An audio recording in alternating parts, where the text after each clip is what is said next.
Morning Bodycoach people, how are you? Let me just stop my watch. Don't you hate it when you forget to stop your watch and you end up doing a 3.5 hour workout? Do you discard it? Or do you keep it to keep your figures looking good? Oh, just done. I'm knackered. I love doing them early. It was quite late for me. 7:15. Cycle 3, workout 1 again. I love them. I love how they're all different. 10 moves. The cardio in between. Oh, but I've got DOMs in my right arm. I tell you, at the weekend, how do you get DOMs just in one arm? You play swing ball for the first time in 35 years.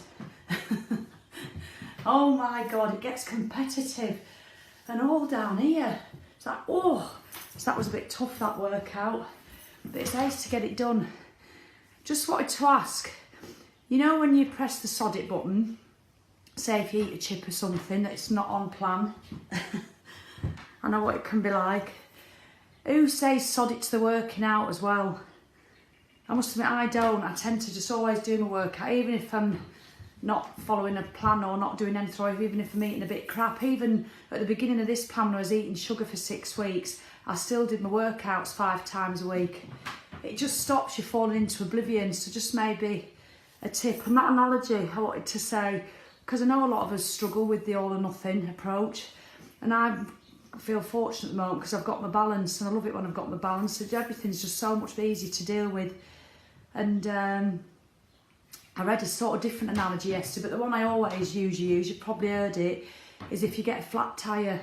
If you're off to your Auntie Edna's down in London and you're driving down the M6 and you go and get a flat tyre on the back driver's side, you pull over, call the AA, unless you've got somebody with you, change the tyre. While you're waiting for the AA van, you don't get your standing knife out and slash the other 3 and think, well, I may as well slash them all now. Sod it. But why do we do that with our diet and fitness? Because that's exactly what we do.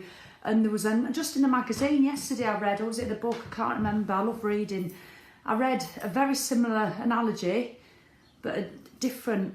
And have you ever bought a bunch of roses, for instance, from Tesco or Aldi, you know, in the cellophane, and you get home and there's one snapped off and the little roses in the bottom? Have you ever done that? And it's a bit annoying, isn't it? You think, oh, bloody hell, you know.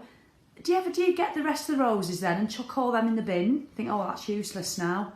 You don't. You just discard the broken one, feel a bit of sadness for it that you've lost out on a 50p's worth of roses, and you put them in a vase and you enjoy them for a week and a half. So that's just what we need to start doing. So that's just a tip in case you're struggling with the all or nothing approach again. I hope you don't mind.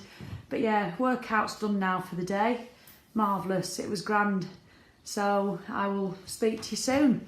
Oh, I'm going to look at side. I'm going to now, before my daughter goes to school, look at my watch.